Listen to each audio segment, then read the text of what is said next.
Now, so what I will be doing today is to look at what I call optimize and thrive. And so I will be looking at how you can reconfigure your skill sets and make the most of these disruptions that we are experiencing around the globe. Optimize and thrive. So what are the soft skills you have? What are the hard skills? And what are the what are the things you can reconfigure in this time in order to make the most of this period? So first thing, how aware are you? What is your awareness level? There's so much news around us, you know, and people are talking all around, and the tendency is for each and every one of us to be focused on what's happening, what people are saying, and what the news is carrying. But very few people, if you can please just mute your cameras, mute your audios as we go along.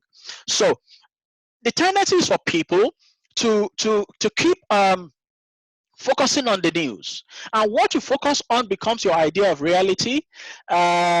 So it becomes your idea of reality, and because of that, if you are not careful, you realize that you may not be aware of what you need to be focusing on. Please, can you just mute as you come in? Please mute as you come in, all right? So you may not be aware of how to make the best use of your capabilities. So crises are happening around us, but within this crisis, if you are aware, you will be able to harness this crisis and bring about opportunities. And to start with, I'd like to tell you a story, and it's a story that has to do about myself. Picture with me, it was in the year 1989. I had just graduated freshly from the university as a young agric engineering professional, and I was off to take a job with a multinational farm. Picture with me, it was a motorway, and then you branched into a rural road, and then I walked and drove straight into, about 8 hours drive, and I arriving on a mechanized farm with over 200 hectares of farm. If you look to your left, you see a wide green field, and to your left, if you look, you see a wide field of cottons. You see maize on the left, cottons on the right. You see silos, then you see tractors, you see combine harvesters, several of them, and on the other end you have an airstrip where you have a small jet plane that sprays the farm for insecticides. What had happened was the French some French company called Novartis came together with Fayat and came with the Nigerian government to form this farm. It's a cotton farm in Gasol in the northern part of Nigeria, and the farm was running. I was there. I had my manager, who was the farm engineer. Is an old man of about 69 years old, Engineer Loazo. Engineer Loazo was my team. I worked under him, and things were great. The place was busy, everything was working, the opportunity was running. Then suddenly a disruption came. The Nigerian government took an IMF loan. With the IMF loan taken by the Nigerian government, they had to do what they call the structural adjustment program. Before then, the foreign exchange at that time was about 20 naira, the Nigerian currency, to $1. But with the structural adjustment program, it went off to 85 naira to $1. So it was times 4. So within that simple policy, simple statement, the economy changed. Manufacturing companies couldn't cope. The farm was no longer a going concern. The French government sold. The Fayat Corporation sold the ship out the the machines off to other West African countries, and everybody pulled out. And then, but with that also, we had investors coming from America, investment banking began to crop up everywhere, and that was how I shifted into banking. Now, in that crisis, because of what happened, my skill set now suddenly looked like it was no longer useful, except that I began to think of the next opportunity. What do I do with a degree in engineering, and then all the engineering outfits are closing down? Just like you have organization closing down, this disruption is of a global extent, though that one was localized. But as it affected me, it was everything anyway. So I don't know how it's affecting you. Whichever way it's affecting you, with crisis comes new opportunities for transformation. Don't forget that, it's tweetable. With crisis comes new opportunities for transformation. You may want to begin to look out for the opportunities at this time. When you listen to the news, when you look at what's happening around you, you may want to begin to find what are the opportunities that will be presenting themselves post-COVID-19 era. Right. So that's one of the things I want you to put in mind. Make sure you begin to look at the next opportunity. So here's the point. If you are going to make the transformation to the next phase, there is a necessity for you to begin to look at new skills. What are the skill sets you currently have today? Will these skill sets meet the demand and the opportunities that will be presenting themselves? Will these skill sets meet the opportunities and the challenges that we currently are facing? So what are these new skill sets you need to have? And these are the things we want to look at. But of course, with these opportunities and the requirement for new skill sets, you may want to begin to ask yourself, could it be that going forward, the skill set I have today may be short-lived? Are they still relevant? Because as we speak, organizations are changing their operational model at a macro level and at a micro level. People are saying, well, working from home, all this and all that. Yes, there's the opportunity to work from home, but much more, even if you return back to your work, the job you are going to begin to do will be radically different from what you have been doing before. And so you might want to begin to look at what is the shelf life of your skills, because like the tomatoes, like the tin product you have, like the things you have in the grocery stores, when you go to your grocery store, they do have shelf life. They say best before, right? Am I right about that? So best before. So is your skill set still relevant? Are they still right for the moment? So I like you to ask yourself, what is the shelf life of your skill? What is the shelf life of your skill? Because like I said to you, I had gone through 5 years of engineering, and I walked in and I worked for 1 year, and one policy statement from the government meant that there was a devaluation of the currency in the country I lived at that time. And then it rendered a skill I thought I had acquired. I acquired the skill because there was a green revolution movement, then there was return to agriculture, and then that changed. Banking, the service sector, the financial sector became the in thing. I worked my way into a merchant bank, and from merchant banking, I worked my way up as a regional manager in the IT sector, which is how I ported myself into IT and then into project management today. I'm going to be sharing. So with that, it meant that the shelf life of the skill I had that time was becoming very limited. It became very limited, and I had to move on. So between that time and now, I've had to, been 3 decades ago, I've had to change my career 5 times in 3 decades. So that's an average of 6 years per career, if you put it that way. So it's quite close to the research by McKinsey the McKinsey Company, the World Economic Forum, Deloitte, and LinkedIn. World Economic Forum in 2016, they actually had a research, and they did say that in every 5 years, the skill set, the hard skills of people may become obsolete. They will need to retrain. And even in 2019, McKinsey did another research, and recently they did a research in May 2020, in the midst of this pandemic. They realized that the skill sets are becoming obsolete. So what we need to do, therefore, according to McKinsey Global Report of 2017, they suggest that we need to begin to look at how to reconfigure and remap our skills.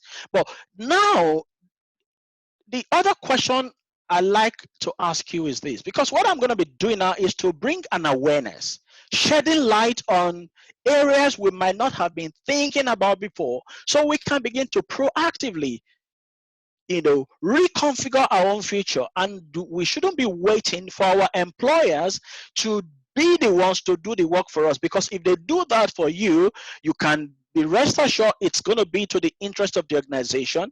Yes, sometimes it might satisfy your interest, but you want to be at the steering wheel of your own life and your own future, and make sure you drive the future. So here's the question to you. How is this disruption impacting the shelf life of your skills? Before this crisis, before this disruption that is brought about the COVID-19 pandemic, of course, it's been said that shelf life of your skill is about 5 years, of my skill is about 5 years. But now, could it be that it could be shorter? And that's something to think about. And that is something for us to think about. How is this disruption impacting your shelf life, the shelf life of your skill?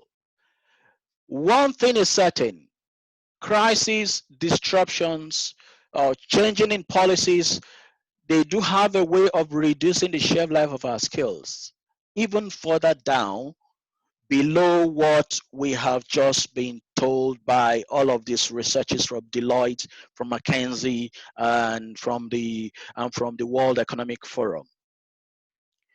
But mind you, the shorter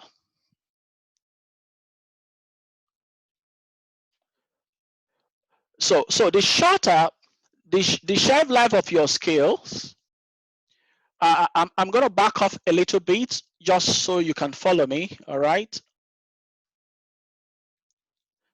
So the shorter the shelf life of your hard skills, the more you need to deploy your soft skills. I repeat that again. When we have crisis and things are changing very fast, you need to understand that it's going to impact on the relevance of the current skills you have as you have them. Now, they may be useful later down the line, but as they exist in the current configuration, they will be impacted. And so, and the relevance will be reduced. So the shorter the shelf life of your hard skills, the more you need to deploy your soft skills. The more you need to become more adaptable, for instance, which is the soft skills, the more you need to learn more, the more you need to communicate more, the more you need to be more creative. So you need to deploy more of your soft skills in the workplace and also in life. If you're a business owner, for instance, you need to begin to reconfigure the skill sets you have, your entrepreneurial skills, and make sure you begin to reconfigure so that you can capture the opportunities presenting themselves. So again, change and crisis require practical solutions at the speed of need.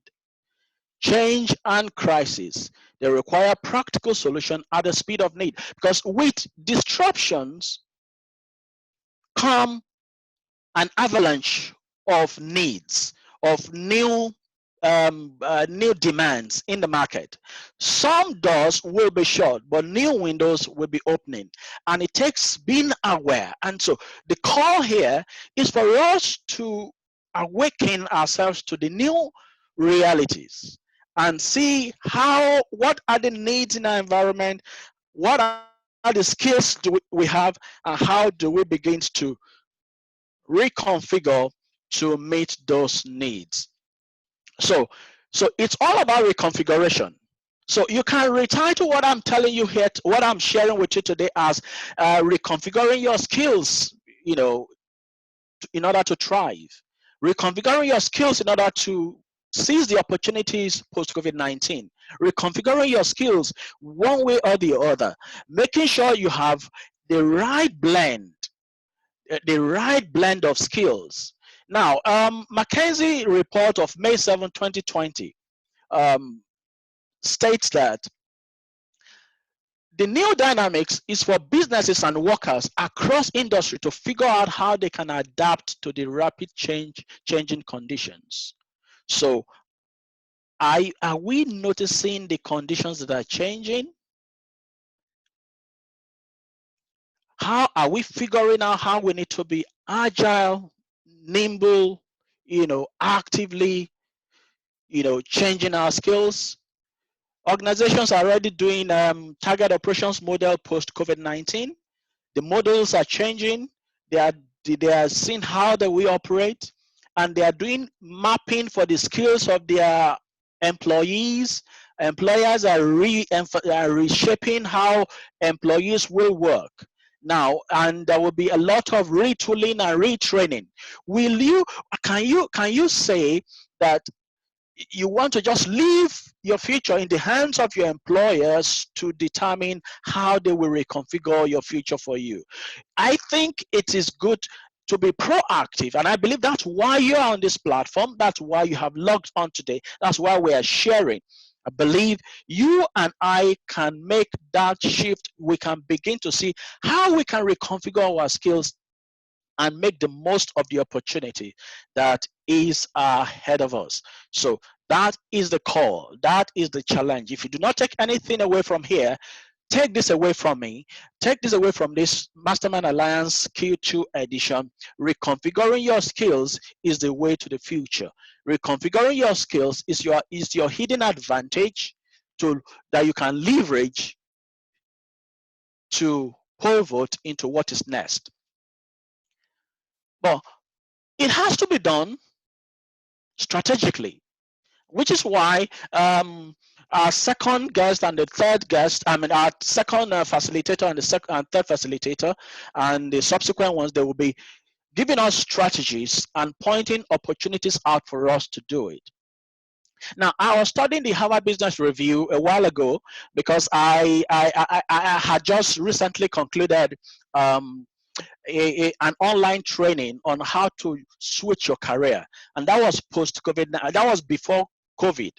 I had just finished preparing a model, a system you can use to systematically change from one career to the other, from one industry to another, looking at the 30 years, the 3 decades of my life. I've changed careers again and again. I have come to realize that I'm a transition expert in some way, you may like to call it.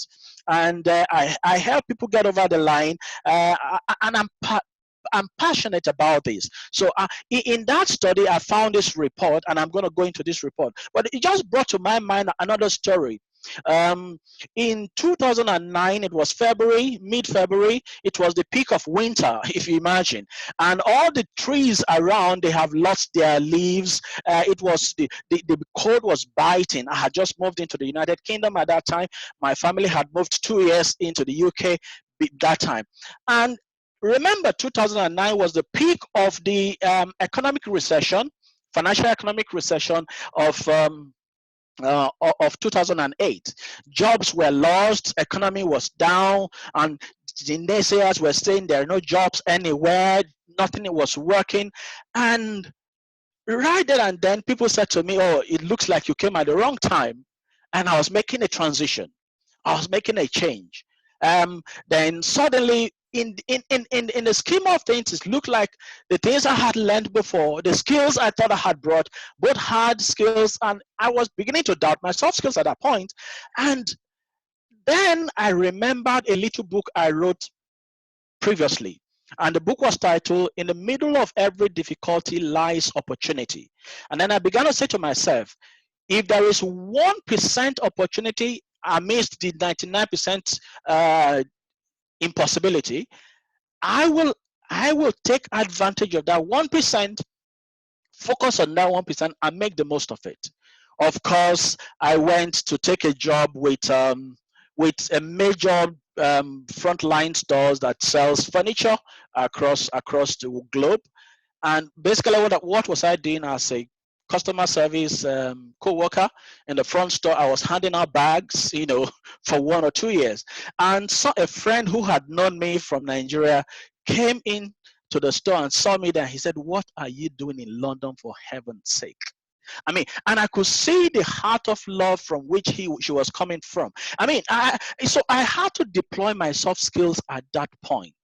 I had to be resilient, I had to be adaptive and flexible. And then during the day, I do the front store work. In the night, I went to the underground to work hard labor. Such labor I had never done in my life. The first day I arrived on the London Underground, I was thrown a shovel and and a digger.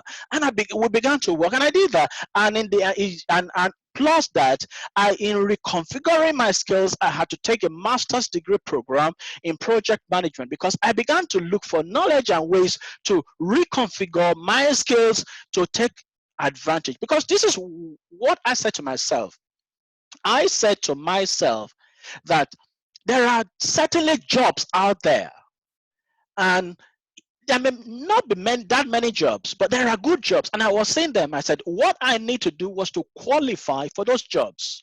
So for the jobs I wanted, so I went through those pains and those pressures, and I wear those proudly as my badge of honor, and I'm not ashamed of that. And I salute anyone who is going through such season in this time. It's part of my story, and the lessons I gain and the things I gain, they're becoming very useful today.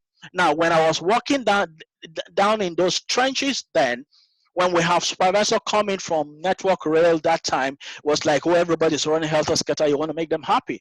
Today, I sit in the boardroom on projects worth 18 million pounds, 9 million pounds, leading projects across 19 countries in Europe, and all of that. But I had to go through a transition. I had to reconfigure my skill set, and of course, still in the process, because we are not done. It's just morning for me, and I believe it's morning for you. It's just the beginning for you, and that's why I believe you are here. You can see why I am very passionate about optimizing and thriving, about Mastermind Alliance, about all of us coming together and creating a platform. I looked for a platform like this when I came in 2009, 11 years ago, and I didn't find one. And that's why I'll spend my own money, travel 2 hours into London, into other places, just to coach one person for free. And I do that regularly, and that's why it's a passion for me. And so I put this online course together, and it's available for those who may want it. And for those who will want it, we will leave a telephone number behind for you. You can call the telephone number and tell us you want it, and it's going to be discounted for about 40% discount for those who will call after the meeting. But that just for you to understand. So while I was writing this material, the Harvard Business Review, I saw a research by Sanders and Palmer, and they said the way this cohort, talking about new graduate, we solve the skills dilemma is through smart iterative skills acquisition, sensible and loosely guided by need. Remember what we said, that we need to deploy skills at the speed of need. Right? And this research is telling us that the way we all are going to work and solve the skills dilemma is to walk through it smartly, walk through it iteratively, That is to say, this moment you have certain skills. You ask yourself, I've got good communication, good interpersonal relationship. I've got these hard skills. How relevant? What's the need in the market? How can I reconfigure it? You remember when you used to build Legos and you build houses? Or for those of you who didn't build Legos like myself, you did some straw houses and some other things, and you remember how you were creative with what you did when you were young. We need to bring that youthfulness back again, that creativity, that childlike faith, reimagining the future so that we can reconfigure our skills. But we have to do it iteratively. You do it today, you have to do it tomorrow, which is why I collaborate and I mastermind with people to see what is the future. A while ago, I was talking with one of the presenters here, and we realized that project management as we know it today will not be the same, because what we used to spend 6 months to deliver, at the click of a button in 10 minutes, you create the compute services in the cloud. And so we began to retrain, and then that has opened up new opportunities for us, and there are opportunities yet ahead as business people. I'm meeting with other business partners that some of them on this call today, and we are seeing how do we invade Africa, how do we invade the United Kingdom and build businesses such that we can begin to solve some of this problem, and then you and I can do it. So we need to become smart, iterative in our skill acquisition. You acquire some and you add it to what you have, you check again, and loosely guided by the need around you. And remember, it cannot just be hard skills alone. That's something I want to emphasize again and again. It has to be both soft skills and hard skills. If you are there, you can just tweet out or just hashtag soft skills mastermind alliance. Hashtag, type on your Facebook link, hashtag mastermind alliance. What's on your mind? Just say soft skills, reconfiguring my skills, blending, strategic blending of my skills. Test out, reaching to the future. So just do that as we proceed. So now, soft skills, what are they? So these are skills or qualities that can be classified as personality traits or habits. Your soft skills are skills that can be classified as your personality traits and habits. They can be applied to any job. You can put your soft skills like effective communication, for instance, adaptability, for instance. Every employer wants all of that. Leadership, problem solving, integrity, work ethics. We often refer to some of these soft skills as social skills, people skills. But the thing is this: we each have these skills in some measure and some levels. There were some of them inherent, and some of them we may need to train and acquire and refine. But are we aware of our skills? I think it's Socrates that says, to be true to yourself, you need to know yourself. I think we need to be aware of our soft skills and leverage them and take advantage of those skills. And very quickly, hard skills are technical knowledge or training gained through experience in your career or education. Okay, so for instance, I was talking to someone who is a data science person. He's an SQL person, and he said, well, he's now learning how to build websites. So he's learning some programming languages in order to be able to deploy those technical skills, because he sees that as relevant going forward. Okay, but it takes skills like problem solving, for instance. It takes skills like communication skills, for instance, to be able to communicate your ideas and get across what you have to other persons. Now, what I have observed is that we often always tend to over exaggerate hard skills. Don't get me wrong, hard skills are required and necessary because you need that to solve problems. However, we are not balanced in the way we seek for our skills and develop ourselves. So people heap up more skills, and then they're lacking in soft skills, and so they tip off the balance and they're not able to make a progression. They get a job, but they're not able to progress on the job. That is not the way to go. To make progress, we need to have interpersonal skills, and some of those we'll just highlight today. I will give you links to be able to find them, and then you can begin to develop your soft skills as well as your hard skills.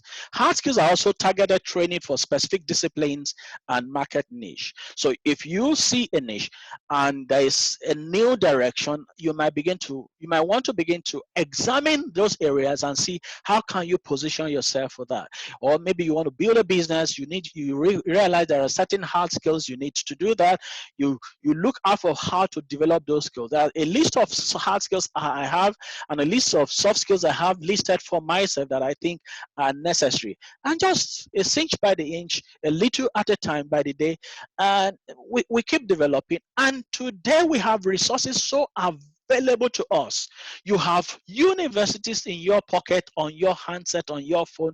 There's never been a time when we have such a deluge of opportunity to access knowledge and information and to upgrade and upskill ourselves as we do have today. So I like to encourage you to find out which area of soft skills you need to develop, and in order to balance out the weighting. Things like problem solving. If I will say anything today, things like problem solving will become cardinal because we have problem trusted at us because of this disruption. We need to have some integrity and ethics to our work. We need to bring in communication, being able to express ourselves the way we want to be heard and the way we want to be seen, and also to be able to listen to people, because that's part of effective communication, effective listening. Not just listening to respond, but listening to see what the issues are, what is not expressed, and see where they are going and see how you can better solve a problem. If you are that intuitive in your effective communication and effective in your communication, you realize that people will want you on the table. You see, I see sometimes in meetings, people enter into meetings, and their meetings day in, day out, they have intelligent ideas in their minds, and they just don't speak up. And you see other people would have the solutions they have in them. They jump to the front. I mean, they offer their solutions because they've learned effective communications, and they say to themselves, oh, I had that in my mind. If that's you, I like you to just begin to be aware that no idea is bad. Make sure you air your ideas. Find a way to express yourself. Think through your meetings before you enter the meetings, and prepare yourself, and make sure you don't go through meetings again and again without bringing something useful to the table.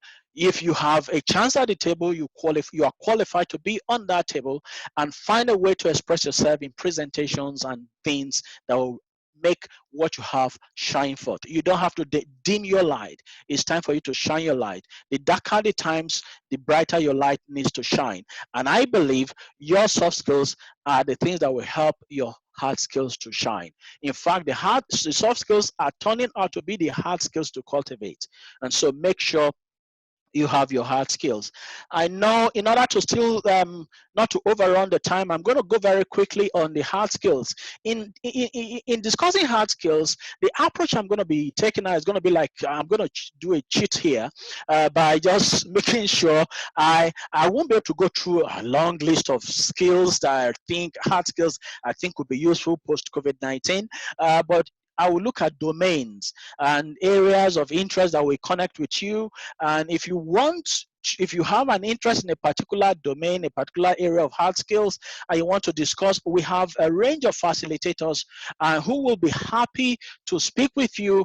There is no charge involved. We are happy to collaborate, to mastermind with you, to help you brainstorm and come up with what you need, and point you in the right direction, and find resource persons that may be able to help you do that. So you have information technology is always been there. You have things like e-commerce. They are proving to be useful now.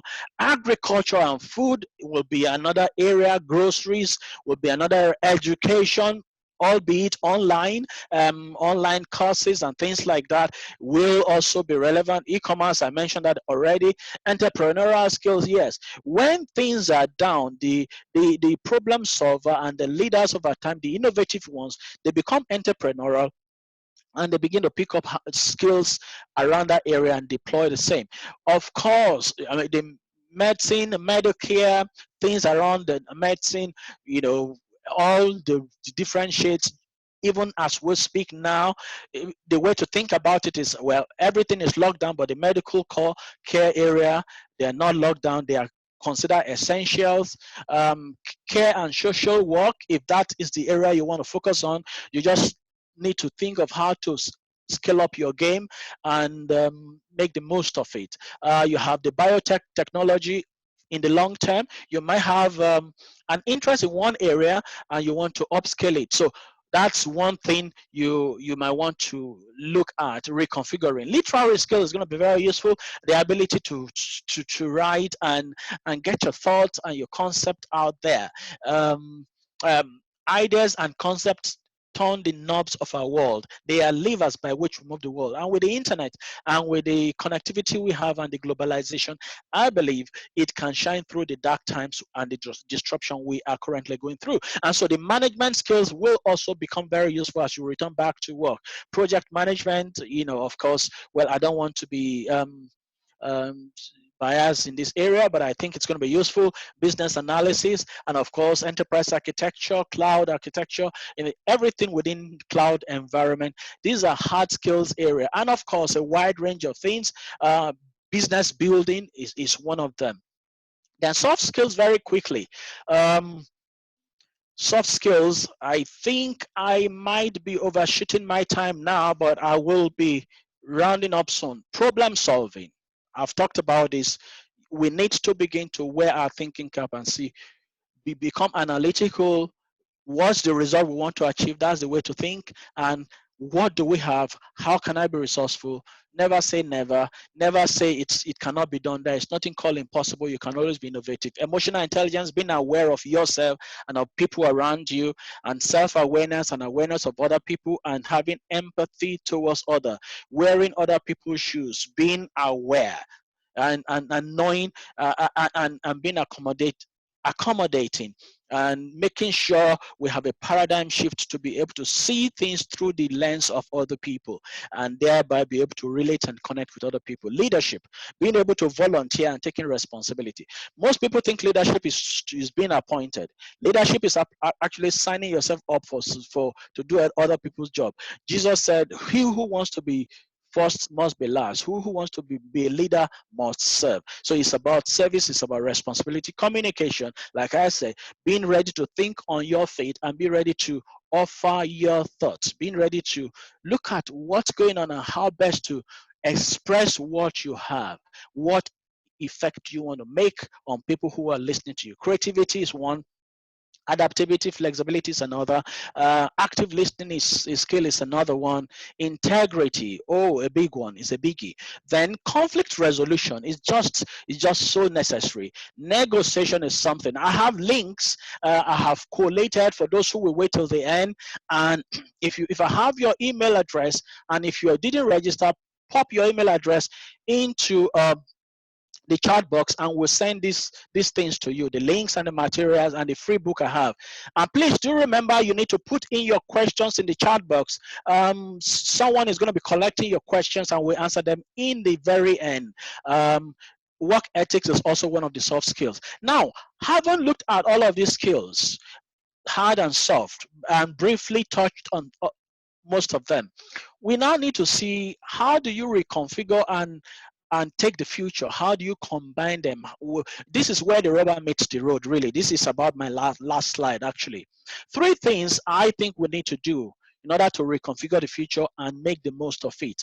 I call it my R to R model. It's called R to R, and it's there are just three things you need to do, R to R.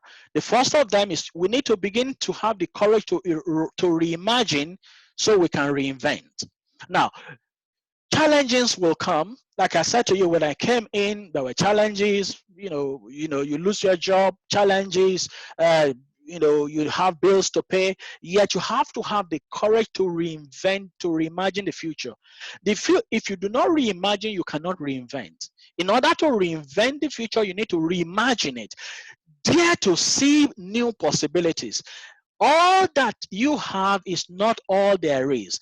Now, manage the negative news. Yes, manage the reality, accept reality, but reimagine the future. Don't make the current reality the final reality. That's what I'm simply saying. New possibilities. So when you see new possibilities, set new milestones. Even if things are going great post-COVID, you've got to reimagine. You are having a 6-digit figure job, 7-digit figure job, paying job, well-paying, the work-life balance. But can you reimagine when you can build a new business, or you are a business owner? Can you begin to reimagine how you can reconfigure your skills and your workforce to capture new environment? How will you want to do it? Then identify key skill area you need to capture based on your new realities and the new milestones you are setting for yourself. That is reimagine to reinvent. That's key. Then the second R to R is to resource so that you can retool. You need a pool of resources. Begin to research. Go online, find resources, podcasts, materials. Universities are offering, all kinds of training. Talk to people. I said this to my daughters, and I said this to friends. I said it to everybody. When I have challenges on my hand, I can't keep quiet. I talk to people. I find people who are within the same field or within the same area, and say, I like to hear them out. What are they doing? How can I make a difference? That's why I believe in mastermind concept, as put together by Andrew Carnegie, and Napoleon Hill made it popular in his book Think and Grow Rich, the Mastermind Alliance. That's why this platform is a mastermind alliance of men and ladies whom they love and the ladies who love them, right? Somebody is laughing out there. It is mastermind alliance for men, for the ladies they love and the ladies who love them. And so I like to brainstorm with people, because the best of our world is in the minds of people. And so I want us to do that. So resource to retool. So you find resources, you schedule on your calendar part of the resources you are going to begin to acquire, and then you retool yourself in that process. So you find the pool of resources, you gather them in one place, you schedule those resources on your calendar, and then say, this day, on the 20th, this is what I'm studying, on the 15th, this is what I'm studying, and you reschedule as you go along. And then lastly, you redirect to be resilient. We've got to be tough going forward, because things are going to be different. We've got to be emotionally tough. We've got to be resilient. What does resilience mean? Resilience simply means you are able to bounce back. You are able to change course. You're able to stop some things and do something that is new. So for that to happen, you manage energy, not just time management. It's more of emotional energy. Where are you focusing on? Don't be discouraged. Don't allow depression to set in. Manage your emotions, manage your energy. What are you directing your energy to? To social media or to whatever. Make sure you focus your energy on the resources, on the new realities, on the new future you have reimagined for yourself. Then mental diet. What are you feeding yourself? Feed yourself on motivation. I told you about the period when I worked night, I worked day, 12 hours standing up in the day, and hours in the middle of the night doing hard labor, and then in the day I'm up again in a classroom trying to take a course, and after the course trying to find a job and trying to reconfigure to make sure I'm available. So I'm coming to the last point now. So at that period, I had to listen to motivational tips of people like Les Brown. I listen to Les Brown almost every day. You've got to be hungry. You've got to be tough. You've got to. So you're giving me reasons to keep pushing, and all that helped me. Daily declarations I listen to from Cindy Trim and a number of people. This is why I think the next event is going to be useful for you. My friend who is doing daily declarations with Francis Ubeku, he will be giving us how to help our mental diet. And I think Tosin coming after me is going to be dealing with this. And stickability, great. Being tough, just make up your mind to stick to it. That way, I believe you will be able to emerge on the other side and experience the life you have reimagined as you reconfigure your soft skills and hard skills in order to optimize and thrive. Welcome to a new day. You will scale up and things will work great for you. It's been your friend Martin Stolu saying, this is my story and I'm sticking to it. And I believe in your story and I know you will be sticking to your story. Thank you very much, friends. I want to believe now that our next speaker is going to be picking up. Please make sure you have your questions ready for us. So, Tosin, please, can you take over now? Absolutely. Yeah. So, thank you very much, guys. I believe you have received the charge. So, this is the time to take off.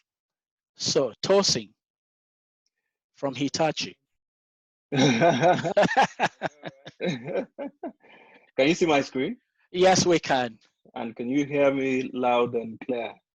Absolutely so. Brilliant. Thank you very much for that, Uncle. I think in the background I was just clapping, right? To say, yeah, there are quite a lot of insights in that.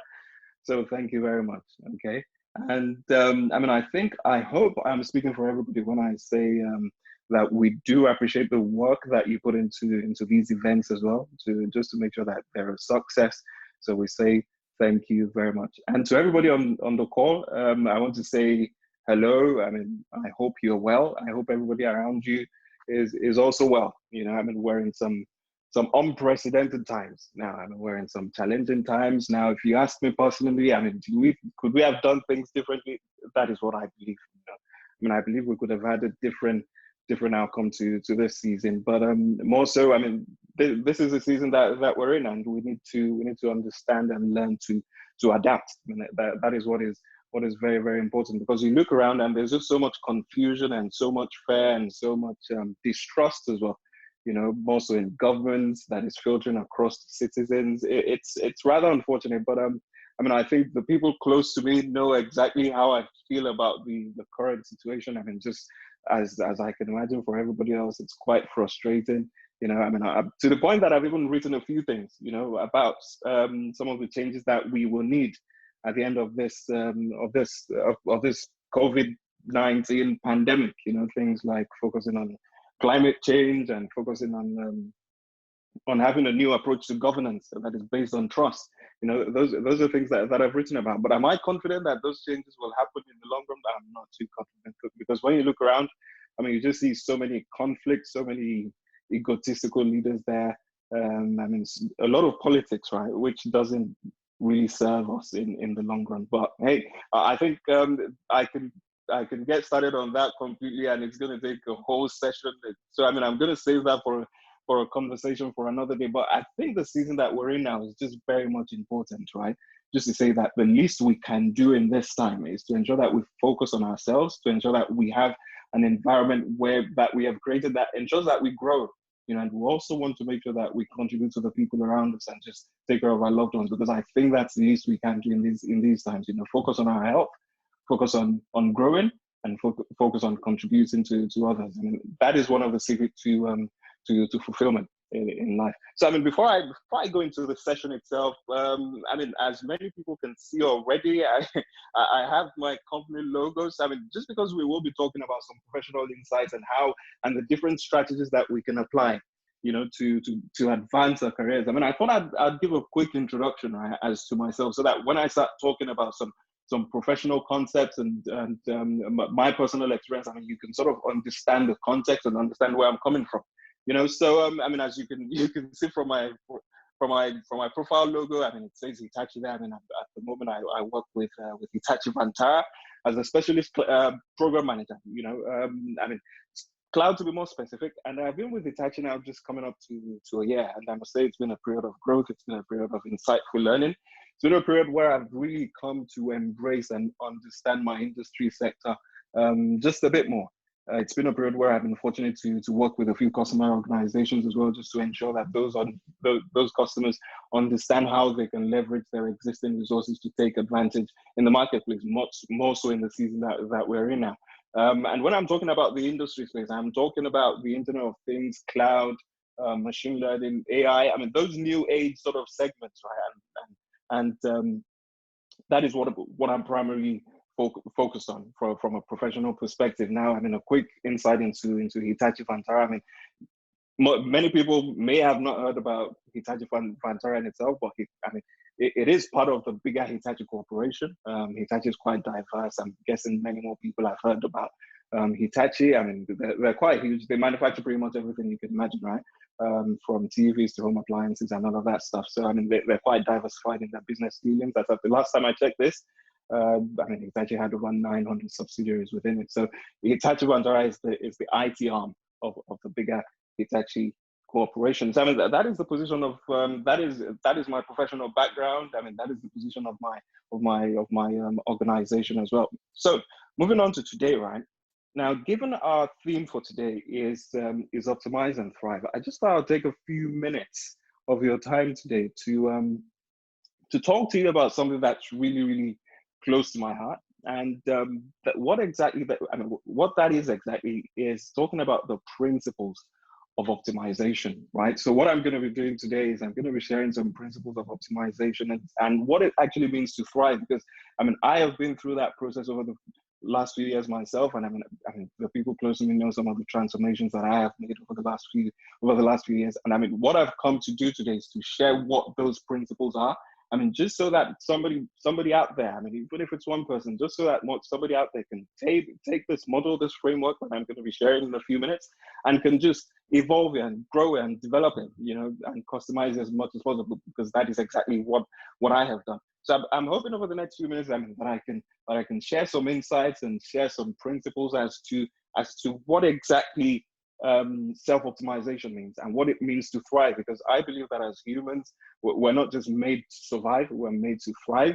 I mean, I know in so many passing conversations, and I'm even guilty about this, when someone asks you a question, oh, how are you doing? We say, oh yeah, I'm managing, I'm surviving. Yeah, I mean, I think we need to do better with that response, right? And just say, yeah, we were made to thrive, not just to survive. So if we want to start looking at some of the things that feed into that process and exactly what it means, right? Because what I'm going to be sharing with us today is a model, a model that gives us a blueprint that we can utilize, that takes us from ideation, that process where we have ideas, to actually creating things. I mean, that is the primary focus today. So before we get into that, I mean, personally, I take a very psychological, philosophical approach to life, and also a spiritual approach to life as well. Because Simon, a lot of the principles that I'll be sharing, they're very much entrenched in psychology. I mean, there is a lot of psychology in here. And trust me when I say some of these principles, they are principles that I'm pretty sure all of us have heard about. They're principles that I'm sure we have utilized. They're principles that I'm sure we have interacted with at one point or another. Right? I mean, that exactly is what this model that I'm going to share in a few minutes is going to be looking at. I mean, just the concepts of self-optimization. So before I get into it, what exactly does self-optimization mean? Right? So I mean, I see self-optimization as a state of mind. Right? It is the continuous desire that we all have to do and be better. I mean, I see self-optimization as a process whereby we as individuals, we we continuously work to identify the gaps that exist. So we pay attention and we continue to identify the gaps that exist within our individuality, such that we have a continuous and growing desire for growth, and we then decide to address those gaps based on different experiences that we've had, and it is ultimately so that we can have better productivity, value maximization, efficiency, and all of that stuff. And that is how I see self-optimization. Now, that definition in itself sounds so corporate. I think I can break it down to say self-optimization means ensuring that the best version of us shows up every single time. That is how I see self-optimization. Now, I mean, I'm saying shows up every time, even if it's just at least in the critical moments of our lives. I mean, there is a way that we can tap into that concept of self-optimization and ensure that whatever the goal is, whatever we're trying to achieve, whatever we're trying to do, there is a framework, there is a model that we can utilize, that we can tap into in the moment, that will just elevate us to that next level. So what I've done is, over the last few years, I mean, on my personal journey to understanding exactly what self-optimization is, I became quite obsessed and I became quite focused on some of the biggest achievers out there. Some of the biggest psychologists out there. People that have done certain things. I mean, people that have gone from the impossible to the possible. I mean, that is something that I've done over the last few years. I mean, I have studied some of these achievers, and I have essentially taken their model that they have built, and I have improved that model, and I have customized and personalized it for my own use. I mean, that is something that I've done. So I mean, when I get into the principles, right? I mean, you're going to find that these principles, they're not anything new. I mean, they're nothing new.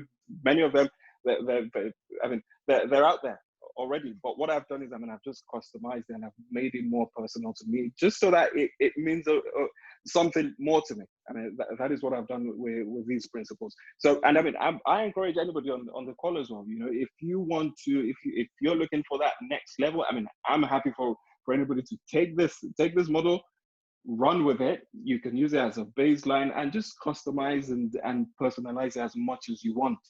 Because that is where the magic is at.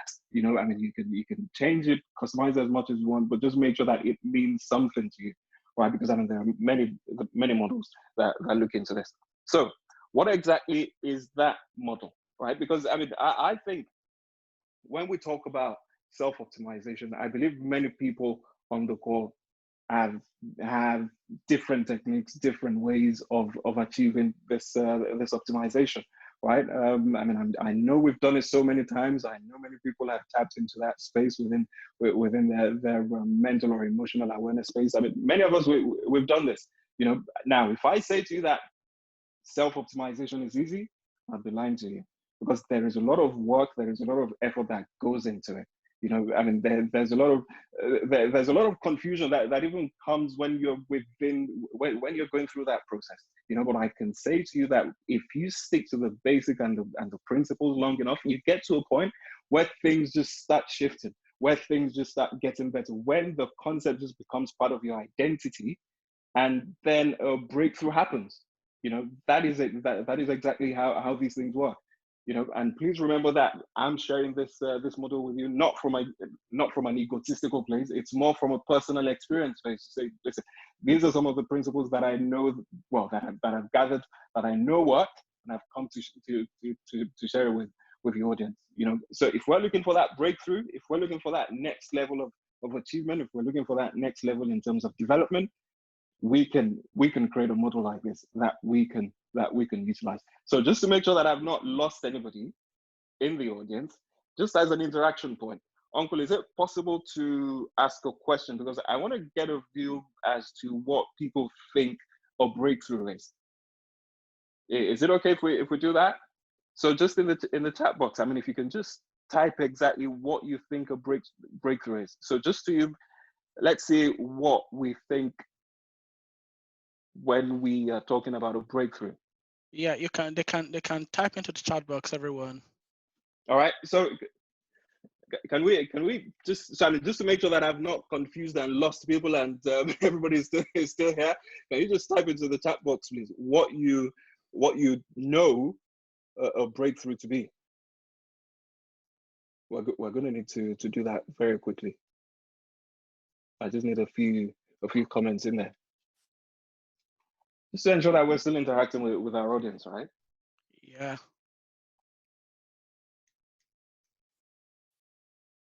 Brilliant. So I'm seeing some really fantastic answers here. So having an insight that propels you forward, that's great. Progress, absolutely. Reaching your goal, that's brilliant. That is brilliant. So reaching your goal, that equals breakthrough. Do we have any more?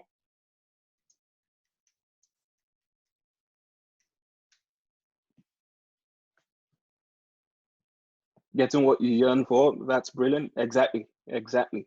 I agree with all of these. Yeah, so keep them coming in. Overcoming, all right? Having a solution to an issue. Resourcefulness, brilliant. Breaking, yeah, resourcefulness. Maybe you need to pay me for that. You can see that on the slide, right? Making an important discovery. Yeah, brilliant. So I'm seeing some really fantastic answers here, right? So a penetration of a barrier such as an enemy's defect. Wow. Okay, that is quite profound and insightful. Yeah, Daniel, we need to speak a bit more on that one. So that's really good. All right. So just to summarize, right? Exactly what we've all said here. That is what a breakthrough is. A breakthrough is a moment in time, right, when the impossible becomes possible. You know, a moment in time, a period in our lives where we chase that thing that we think is unattainable, and then we see a light at the end of the tunnel. That exactly is what a breakthrough is. You know, so that thing that we used to see in the distance, I mean, it just becomes a lot closer, and we have clarity. We have the assurance that yes, whatever it is we're doing is working. That is important. So I mean, I can see another one coming to the place of wealth. That's fantastic. So how does all of this relate to this model that I'm sharing with you, right? Now, my personal experience over the last few years has driven me, like I mentioned, to creating this model. This is a model that I have called Triple SR. It has served me. Again, like I said, it's not coming from an egotistical place. It's coming from a place of sharing experiences. It has served me. It has worked on so many levels. And what it does is, so Triple SR, if we start with the S's, right? What they stand for, you've got strategy, you've got state, and then you've got your story. Now, today, given the moment we're in, we will be focusing on strategy because that is very much relevant to where we are in this pandemic period, because we need to make sure that the time that we have now, that we utilize it well to gather all the different strategies that we can gather now, such that when the pandemic goes away, we can emerge with the right tools to take advantage and take the different opportunities that will be presenting themselves in the very near future, right? So we've got strategy, we've got state, and then we've got story. Now, the R stands for rituals. Now, feel free to substitute that rituals for anything else that you want to substitute it for. So, I mean, it could be repetitions, it could be routines, because I mean, I know growing up, the word rituals meant something different to us, more so from an African context, right? But what you want to make sure you do is know that the R stands for rituals or routines or repetitions, you know, things that you do consistently to get a result. That is what the R stands for. Now, today we do not have the time to go into all of this. So, I mean, because I would absolutely love to go into each and every one of these circles and just discuss exactly and give very, very pragmatic examples of how these apply to our different lives. But we do not have the time. So today we will focus on strategy. For story, I think what we can do in the very near future is, I mean, if Uncle is going to allow it, over the next few events or series or sessions that we'll have, I mean, I'm happy to come back and talk about the different angles and the different perspectives for story and state. But today we're going to focus on strategy, because when you look at story, right, I mean, so if you subscribe to different other models, I mean, a story gives you a reason to follow through. You know, a story is essentially your why. I mean, why you're doing something, why you're doing a certain thing. You know, and one thing that I've learned over the years is our personal experiences. I mean, that shapes our stories, right?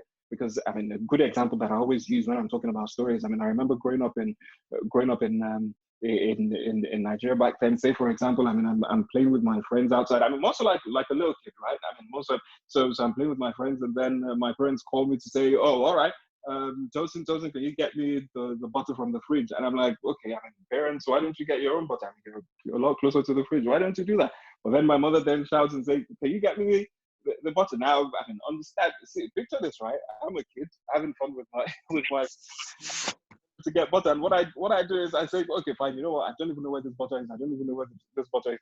And then I go to the fridge. I open the fridge and I don't see butter. And then I say to my parents, right? I don't know where the butter is. My mother says, oh, but it's next to the blue bowl. And then I go back to the fridge. But remember, I'm saying to myself that I don't know where the butter is. I don't know where the butter is. And that becomes my story in that moment. And then I open the fridge again. I see no butter. And then I go back to my mom and say, I can't see the butter. And then she comes in, and then she comes storming into the kitchen and says to me, oh, and then she opens the fridge and then she sees the butter there. I'm like, okay, I didn't say it. And then what follows is a slap, right? To say, I mean, this is right in front of me. why didn't you say it? And it's only until recently that I understood what actually happened there. Because what happens is the brain has an interesting way of working. You know, so what happened back in my childhood was, my brain created something called a scotoma, and that's from psychology. And what that is a blind spot. You know, that essentially what was happening. A story that we say to ourselves over and over again, that we get to a certain point, we start believing it, and then we create different blind spots. I mean, there is a saying that if you say a lie for so long, then you start believing it, and it becomes the truth, right? So that exactly is where you're coming from when you're looking at story. Now, I mean, I can go into the different areas about how stories sort of enable our empowering beliefs or limiting beliefs. I mean, we can go into that, but we're not going to do that today. So, I mean, in future sessions, we can definitely go in depth about some of this, because I mean, we look around us and we see so many stories. I mean, I can think about myself in terms of limiting beliefs, right? Because I mean, our story gives us a reason to follow through, you know, to get that thing that we really want. You know, I mean, a story takes us. I mean, there is a saying that your story the same story that imprisons you is the same story that liberates you. You know, there is that thing. So, but in future sessions, we can look at that. If we look at state, right now, when I'm talking about states, I'm not talking about. I mean, your state determines how you feel in the moment. The different interactions and the messages that we're getting from our emotions, because our emotions are very, very powerful. And how we interact with them, that goes a very, very long way. So when I'm talking about states, I'm not talking about where you're from in Nigeria or anywhere else in the world, right? I mean, I am talking about, I mean, because I'm from Ekiti, right? And they say we are stubborn, right? Now, I say we are just persistent and resilient. You know, that is my story. And to steal Uncle's phrase, that is my story. I'm sticking to it. You know, I just say we're persistent. So that's not the kind of state that I'm talking about. When I'm talking about the state, it's more so how we're feeling in the moment and how we're just relating to the different messages that we're getting emotionally. So I mean, a really good example is, I mean, if someone is upset with you, and you really want to get upset back at them, I mean, you're not going to struggle so hard to find stories that will support that state that you're in, because in that moment, I'm telling you, everything wrong that they've done to you will just come flooding, and then you're going to have the state to just go charging at them. So that's how emotions work, right? So that is state. But like I said, we do not have the time to go into these today. So what I'm just going to do is I'm going to go right into strategy, because like I mentioned, we need to utilize the time that we have now to take advantage, right? And today, what we're going to be doing is, when we're talking about strategy, we will be talking more specifically about research and modeling. Now, I know the value of research. I know how much it means to put a lot of work into researching and getting the sort of insight that you're looking for. And also, there are the channels that we go to for information as well. So we want to make sure that we're using well-validated channels. But when we're talking about role modeling, right? Role modeling is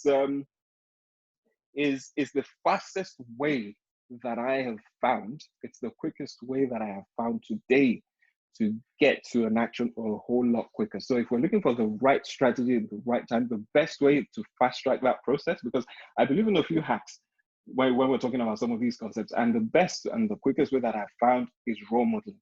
Now, what exactly does role modeling mean? Role modeling means you find someone who's getting the results that you want, and then you follow in their footsteps, you follow their paths, more so that you can learn from their experiences. It's not about copying them. It's nothing like that. It's more so to look at the next person who's getting that result that you want, you know, to model their experiences, to copy. Well, I was going to use the word copy, that to model their experiences, just so that we are aware of their mistakes. You know, I mean, there is this saying that smart people learn from their own experiences.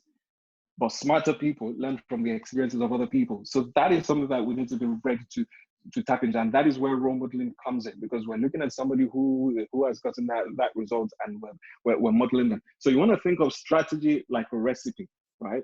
That is how I see strategy, because strategy is something that you do repeatedly over time for you to get a consistent result. So say, for example, you didn't know how to cook. You've never cooked before, right? And then you come to me and say, oh, I've never cooked before. I need some help. And then I gave you my recipe to my yummy maybe jollof rice or my yummy pasta, right? I give you all the ingredients. I give you the relevant measurements. I give you the time it's going to take to cook and all of that stuff, right? And then you work with that. How do you think your pasta or your jollof rice is gonna turn out? It's gonna turn out pretty much similar to mine, and that is the power of role modeling here. That is the power of role modeling. So we need to because going back to the recipe example, I'm sure the more experienced cooks among us will say that cooking time matters and you need experience in the kitchen. I absolutely agree with that. However, my recipe will get food on your table tonight, bearing in mind that you didn't know how to cook in the first place. So that is the power there. Now, having done that, there is another example that I always like to use. If we have it, I'm sure we have a few developers on the call right now. Let's say I wanted to develop an application, and I said, okay, fine. You know what? And I managed to find a seasoned developer that I can reach out to, and they managed to give me their code. They managed to give me their repository. They managed to give me everything. How quickly do you think I'm going to develop my application? My time of research and my time of learning the basic is going to be cut short significantly. Again, that is the power of role modeling. Because think about, maybe I'll have to make a few adjustments to the code, right? Maybe I'll have to do a few customizations, but at least I'll have a baseline to start working with. Now, the important thing about strategy is we want to make sure that once we've found the right model and we are in the moment and we've got the right state and everything, we want to make sure that we understand the trends in our different industries, because we're talking about our careers, and over the next few months, things are going to be changing drastically. And I think that is where I'm coming from with this model, to say if we're looking to make those changes in terms of our careers, gaining new skills, looking at understanding where the opportunities are, then we need to focus on some of these things. So we need to understand what is happening in our industry. So a typical example that I use, again, still within the context of role modeling, is myself, right? So let's say, I work in project or program management, and I've been doing this over 10 years now. Let's say somebody wanted to get into project management, and then they reached out to me and said, oh, you know what, I'd like to be a project manager. How can you help me? I can easily give them my path that worked for me 10 years ago. I can easily give them all the certifications that I did many years ago. But that is not going to serve them, and that would be very, very unfair from me, because I know that the industry is changing. I know that things are moving significantly. I know that I cannot just tell somebody to go and be a traditional waterfall methodology kind of project manager. That's just not going to work, because the industry has sort of shifted to that agile methodology, that agile space. And that is what I need to. So we want to make sure that when we're finding that strategy and when we're finding that role model, we want to make sure that we find somebody who has done that specific thing that we're trying to do. And we want to make sure that they're still very much doing it in the moment, because that is very, very, very, very important, to make sure that we're doing that thing in the moment. Understanding the seasons of time, that is very, very important, because we need to understand how things are shifting in the moment that we're in. That is very, so, there is a saying that my distant mentor uses, right? To say, if you do the right thing at the wrong time, you're going to get pain. That is a fundamental, basic principle of life. Okay, that is just how it works. So we want to make sure that we found somebody who has done that particular thing. I want to make sure that we found, that they're still doing that thing in the moment. Now, let's say we've found all of that, right? It's all about understanding again how things are just shifting left and right. So again, going back to the example of the application developer. So let's say I decided, mostly let's talk about programming. So let's say I want to become a programmer today, and I say, okay, fine, I'm gonna go learn learn a program that's out there. And then, I mean, I get myself in state, I get ready and all of that. And then I decide to go and start learning COBOL or Fortran. Actually, do we have any developers on the call? I mean, can anybody just, so I know Daniel is there. Can you just drop in the chat for me exactly what will happen if I decide today, right, that what I'm gonna learn is COBOL or Fortran? You know, I mean, you know, if I were to do that, then I'd be in trouble. You know, I would be in trouble because those are programming languages from a long, long time ago. I mean, those are programming languages from 1950s. You know, I mean, those are programming languages that are, even though they still exist in certain segments of the industry today, more so in the financial sector, where they still maintain some mainframes. Those languages will not be around a long time more. You know, they will be phased out very, very soon. So we want to make sure that when we're going and looking for that strategy, and we're learning to do the right things, we want to make sure that we find the right model. You know, we do our research to find the right model. We want to make sure that we're doing the right thing at the right time. That is very, very, very, very important. I want to make sure that we're paying attention to how our sector, our industries, or our goal or our niche areas is shifting in the future. So that is very, very important. I mean, I hope I'm making some sense with this, and I hope it's coming around with some sort of clarity, you know, because it is very, very important that we understand how strategy works. And the quickest way that I have found is looking at role modeling. Now, I have talked about strategy and role modeling for so long, but I know, and from my experience, I know that in itself, strategy is not enough to sustain us, because we need something that's going to sustain us and keep us to staying on track. And that is where the story and the state and more so decisions that we'll be talking about shortly, that is where those things come in, because we need to decide today, this time.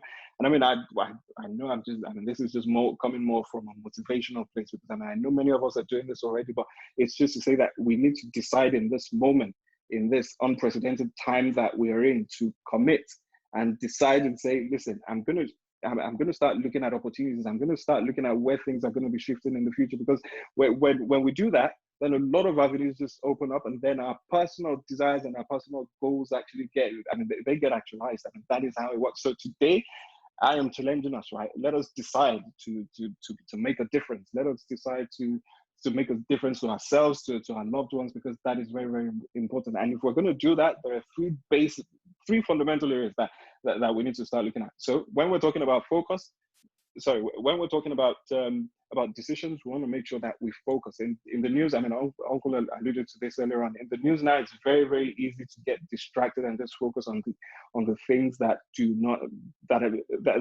help us in any way. You know, you look around and there's so much negative news, and it just puts us in a difficult place mentally. So we want to make sure that in this time, that we're focused on the opportunities that will be presenting themselves. So over the next few months, virtual working is going to be very, very democratized.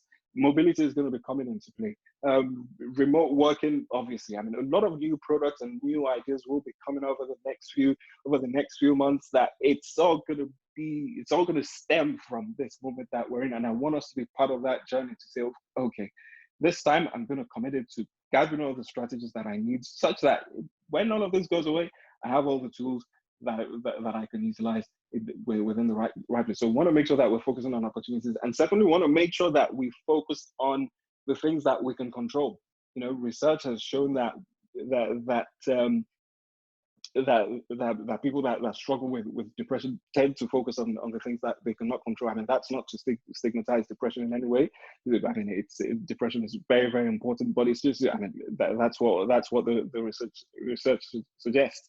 Because I mean, if I'm not focused on the things that I can control, because there are so many things that we cannot control, right?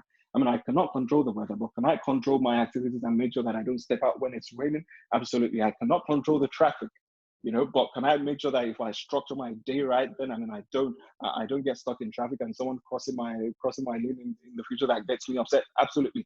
Can I control COVID? Absolutely not. But can I make sure that I put myself in a position where I'm primed to take advantage and take opportunities in the future? You know, that is something that we can do. So those are the three areas that we need to be looking at two areas that we need to be looking at when we're talking about focus. And the last thing is we want to make sure that we focus on our past to learn experiences, right? To learn from our mistakes, not to dwell on it, because if we dwell on it, then it becomes a life of regret. So we don't want to dwell on the past for too much, but we want to look back to learn from our mistakes. We want to make sure that we're focused on the present as well, because that is where our sense of gratitude and appreciation for our loved ones come from. And also want to make sure that we're focused on the future, because that is what is fundamental to us having a plan. I mean, that is how we plan. Using myself as an example in terms of decision, I mean, I remember I made a decision, and this was off the back of so many conversations that myself and uncle had so many months ago. I mean, I made the decision, right? Because based on my research that I did at the time, I identified that things were going to be changing quite drastically in the IT space. So and I was fortunate enough to work with a few people at the time that were focused on cloud opportunities. I mean, I used to work in the traditional project management area many years ago. But I mean, I was fortunate to be in the right environment at the right time that enabled me to know that the industry was changing, and to see exactly how it was changing. So I mean, I started looking at cloud opportunities. I mean, I started looking at cloud examinations, and I made a decision that within the next few months at the time, I mean, I think I set myself a goal of 2 months. And I made a decision that I was going to pivot, all right, completely to the cloud. And I think this is an advice that I'm giving out, because sometimes when we want to change our skill and we're looking at skill acquisitions and things like that, we tend to go for a holistic approach that says, oh yeah, everything in this sector is not working, so I'm gonna completely shift out. From my experience, all I've done is I've just done a slight pivot to the left or to the right, depending on how you want to look at it. And that has served me for so long, because the research that I did influence my pivot. I mean, I still work within program management today, but instead of dealing with the hardcore data center builds, I mean, now all I'm looking at is building instances in the cloud, which very much adds a lot of value. And more so with the pandemic and with remote working coming into play, we have seen a lot of desires, a lot of demand, right, for cloud opportunities. And that is a decision that I'm happy that I made many months ago. So I mean, it's just to challenge us, right? To say today, if there's that thing that you want to do, make sure that you get the right strategy, make sure that you find somebody who has done that thing and is currently doing it, just to know that that strategy serves you, and make a decision, right, to ensure that you will definitely follow through to get that thing that you really want to get. Now, I have run out of time, so there is another slide that I was going to go into, right, to talk about how my particular industry sector was going to change. But I think, Uncle, what's going to happen is I'm happy to, instead of talking through this, I'm happy to hand this off, and we can put in a repository somewhere where our audience can sort of interact and just review it. I mean, if it's possible, I can make a recording available just to talk through exactly what is on here. Uncle, is that okay? Absolutely. I think that's a great option there, and that's a great way to approach it. So if we do the recording, incidentally, that's a good point there. On the 1st of June, our website, the Mastery Edge Academy, is going to be up and running, and so all of these resources will be available. You can just masteryedge.com or masteryedge.org, masteryedge.me. If you type that in, you will be able to access all of the materials. And if we have your address, your emails, we'll be able to send the information to you, and you'll be able to have access to all the information. Thank you very much. That was a fantastic one. Thank you. So please go ahead. Hold that thought. Just to wrap up, right? I mean, it's just so it's a call to action. It's a call to action to say, whatever those desires are, whatever those goals we really want, I mean, let's just commit to that today. We can make things happen. Things are going to be changing over the next few months. A lot of ideas are going to be coming forward, but we need to just decide to just run with our ideas, create something, because there's a lot of value in that. Like I mentioned, we do not have the time today to go into how strategy interacts with all the other elements, like story and state and rituals, but what we're going to do in future events is we can go extensively into that, and we can actually drill down, because if we gather all the strategy alone and we don't do anything with it, there is a risk there. I mean, we run the risk of putting ourselves in a trap, and it's the trap of knowing what to do but not doing what we know, and that is not a really good place to be. So I want to challenge us today. Whatever the goals are, whatever the desires are, just have the belief, right? have the empowering beliefs, the beliefs that will strengthen your inner capabilities to say that you can definitely do this. And I am saying to you that magic happens in that space. A lot of things just a lot of doors open up, you know, and a lot of and you tend to contribute to quite a lot more people. All right. So I mean, thank you very much for your time. It's been great talking to you. And if anybody wants to reach out, please feel free to reach out to me. I mean, if anybody, if you, I mean, if I need, I mean, also if I mean, if you have something for me, let me know. I'm happy to take on board, and we can have different conversations to talk about how things can change and how we can build a greater community and greater products in the very, very near future. So thank you very much for your time. Appreciate it. And stay well, stay healthy, and God bless until the next time we speak. Thank you. Fantastic. What a wonderful, wonderful presentation. Thank you, Tosin Erinle. It's been a wonderful presentation we've had with you. So very quickly now we'll move on to Daniel Momo, and over to you if you will want to take up the driver's seat. Thank you Can very everybody much. hear me? I hope everyone can hear me. Yes, we all can. Great. Yes. So, I mean, I was just giving a lot of virtual claps because we might as well just close the shop and go home because everything has been covered. Not before And we hear you. I almost started deleting my slides, but we'll get through it. We'll get through to it. So, Yeah. thank you all for joining us. We really appreciate it. And I'm quite excited because, I mean, this is our second meeting this year. And Mr. Martins has done an amazing job in trying to, pull this whole thing together. I've seen uh, fantastic slides, strategy, and how people put in ideas together. And I've learned a lot just, watching everybody. Sorry, I'm trying to just enlarge my slides. Okay, I'm just going to cancel that. Stop share. Sorry about that. Ah, got it.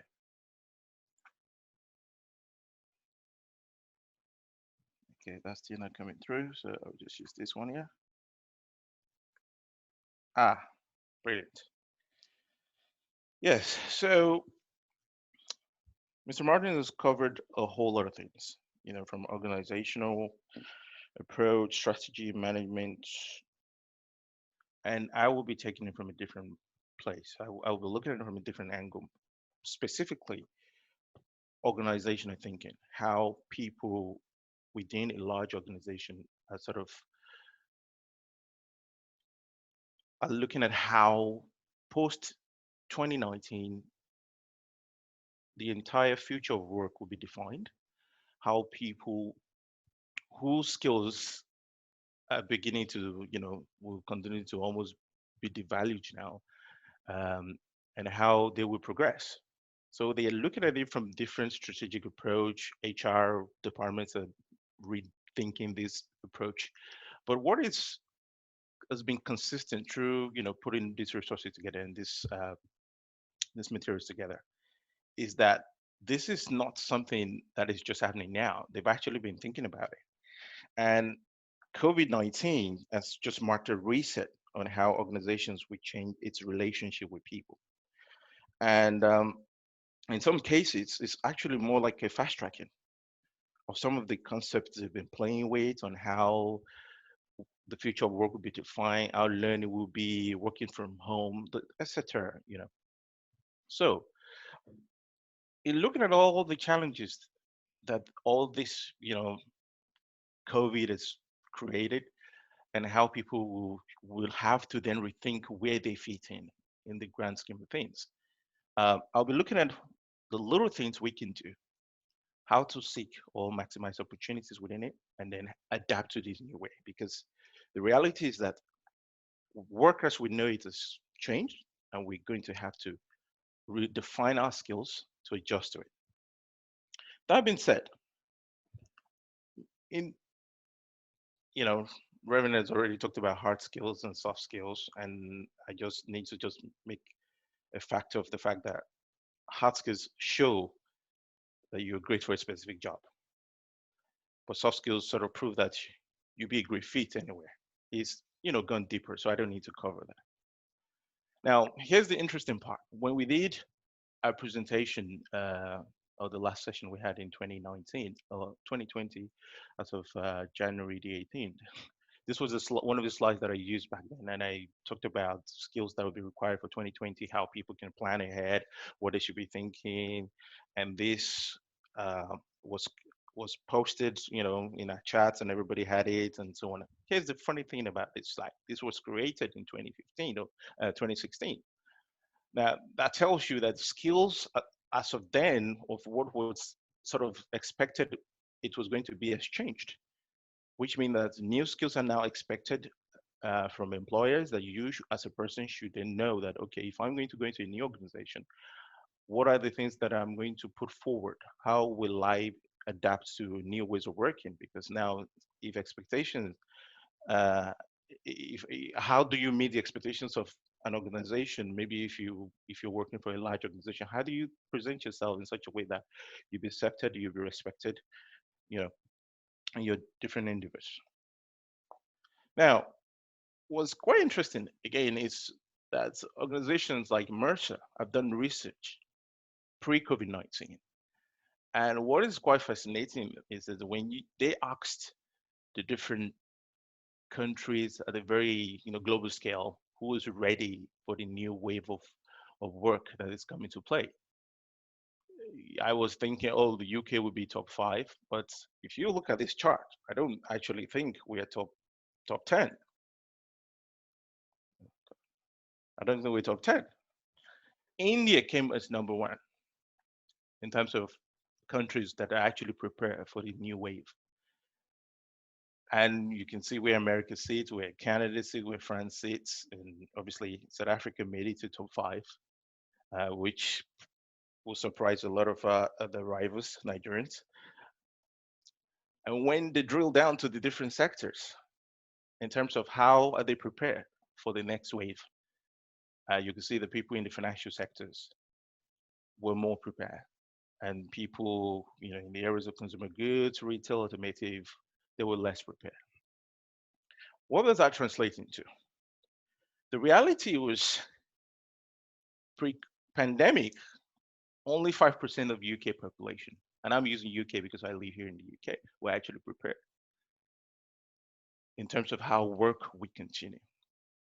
And some managers were now beginning to then look at, oh, if anything happened, what are we going to do about it? So, as I started before, organizations were already thinking that working from home will be the next wave of things. So it's not something that is just happen that people are doing it because of pandemic. They've already been thinking about these things, and these just happen to play into their hands, and managers are taking advantage of it now. So what that has then created a shift where managers are being trained to manage remote workforces using different tools. Different sort of skill sets are now in demand. So a whole lot of shifting. How do you then manage co-located teams? These are now becoming more required. And going forward, those are things that will become our new normal. And as of today, which is maybe as of the time I was preparing the slides, the speed of adoption has massively increased. So from a change perspective, has anything really changed? Yes, change has happened. The way we're thinking about skills has changed.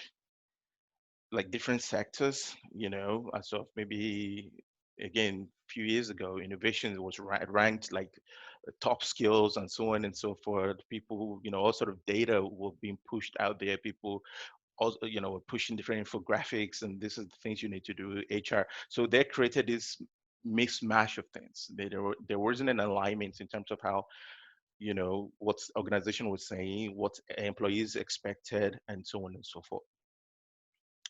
So that leads to where we are. So the reality is that we sit in an uncertain time now. And then as individuals, what we need to start thinking about is how do you map yourself How do you adapt to these sort of new changes that is coming through? If the skills that you had 5 years ago, if you ask yourself, do you think that skill is actually going to be useful to you in the next 5 years? So, and when you look at this, the previous charts, and you look at all the sort of questions and the preparation organization already made for it, just a time like this, you then ask yourself, where are you? Where am I? And that sort of question I ask myself: where am I in all of this? Where do I sit? And um, and that's the thing we need to take from this meeting today: is that going forward, where do you sit? Because as Shanta Free puts it, she said, who is the executive officer of Capital People Solutions. So I don't know exactly where we land, but I'm pretty convinced we're not going to land where we started. So the future of work has changed. Work, as you know, people going to the office every other day has changed. Um, Requirements will change in terms of the new wave of work, how people will think, how people will learn. The set of skills managers we have has changed, which means if you're an entrepreneur and you're dealing with maybe large businesses, SMEs, those sort of things, you then have to then adjust to dealing with such clientele, such businesses, that you then need to just readjust yourself and remap your skills. So, in all of the research I did, and if you didn't take anything away today, you should try and think about the slides. And if you can take a snapshot of it, one way or the other, we'll get it through to you. Um, I think this is one of the most important slides, at least that I in preparing this, is that the level of preparedness of and resilience organizations fall into these four categories: the highly prepared, the highly resilient, the highly prepared, the less resilient industry, the unprepared, the highly resilient industry, and the unprepared and the less resilient industry. So you see, I'm sure if you look at this slide, you're probably looking at it from the point of where do I fit in this? But then if you look deeper, you can look at where your organization fits in. If you're an entrepreneur or you're a contractor, you're thinking, where do I fall in? So if you're working as a tech, as a high tech industry, it's financial services, retail, you fall in a highly prepared place. But again, from an organizational managerial perspective, they are looking at two things, which is from a um, people factor, they're looking at how they will deal with people going forward, and from a people focus element, as well as a strategic focus. So for a highly prepared, you're thinking about it from point of, if within the financial services, I'm sure a lot of you have banking apps and so on. Just because of COVID-19 hasn't stopped people from using the apps, hasn't stopped you from transferring money, from buying things online and sort of thing. So we're continuing that industry is more of stimulate customer demands, the whole messaging of optimization of, the digital approach and so on and so forth. And from a people perspective, they will be looking at revisiting, their employee value proposition, evaluating what that means as to how work is, what how work has changed and how work will continue to change. Now, if you are somebody who you're in a highly prepared but less resilient industry, the strategy focus will be, as an organization or managers will be looking at core competencies, how they can sort of translate those core competencies to, different markets or professional services, for instance, like consulting. If one industry is particularly suffering during this pandemic, they will just adjust it and then re-strategize on how they map the set of maybe consultants they have, their skill sets to a different industry. So you see this cross mapping of skills, you see the twinning of skills in some regards, and then you see transition. You see somebody who's working in energies, then focus on maybe telecoms or so, whatever the case may be. But from a people focus, they will be focused more on how, the core skills of the people, the aspirations, and how to sort of help them, looking whether they should increase the staff or reduce working hours, because as you may know, people are being followed here and there and so on. Now if you go down the quarter there on the unprepared, highly resilient industry, like education, healthcare, consumer goods, you can see that's because of the pandemic, like tutors can actually like or lecturers can actually be on campus. So the business will have to then from a strategic place they will look at transforming businesses, unique transformation, maybe look more at online learning, maybe reduce staffs, and they will think about, and from people focus they'll look at short-time solution, maybe contingent worker, talent sharing, redesign, of permanent jobs, and those sort of things are the sort of strategies that you're looking at right now. And the unprepared and less resilient industry like aviation, the planes aren't even flying right now, mining and metals, manufacturing, you know, services industry, food industry, and so on. You can see they will start thinking about rapid digital transformation. So any restaurant that wasn't necessarily thinking about how they can get customers through an app and all these things before, they will be probably driven to that direction. And if people focus, they'll be thinking of how they can share talents, support employees to find new jobs. So that itself we scare somebody who sits in a different industry and say, go, okay, so if as a contractor, as an entrepreneur, if I am interfacing this different industry, I then have to think about other things. I have to think about new skills. I have to think about how I am going to engage the different businesses going forward. So I then go into the people message. People message is for people like us who are watching this, this telecast or this presentation and going, where do you fit? I mean, if you can identify where you fit in the last uh, slide, then you should look at this slide and then go, okay, uh, look at the corner that fits you and then look at what you should be thinking about. And so, for instance, if you're in the highly skilled, you know that you're relatively secure, but at the same time, you should also try and enhance and your market value. And people in the red, you can see that you should start thinking about reskilling, and career conversation should be on top of your list. You can consider technical skills and soft skills. So, moving on to maximizing opportunities. And for me, looking at COVID and the impact of COVID and going forward, I look at it as an opportunity as much as a threat to other businesses. As an individual, I think is a massive opportunity, especially for entrepreneurship. I think if we look at it that COVID is a catalyst for change, then you should then think that what sort of skill set will help me adapt to this new change, and how do I, take it on? How do I go forward? At what speed do I need to go? Those sort of questions, I guess you have to start asking yourself. I have a few points there, which I put there, which is, to live in the moment. In other words, when you're engaging other people, when you're engaging businesses, you have to be very conscious of what the problems are. And as Uncle Martin spoke earlier, you have to think about it from a perspective of what sort of problem are we solving here? Am I actually understanding the problem of the business? Can I actually deliver on this on this project or on this issue that's in front of me?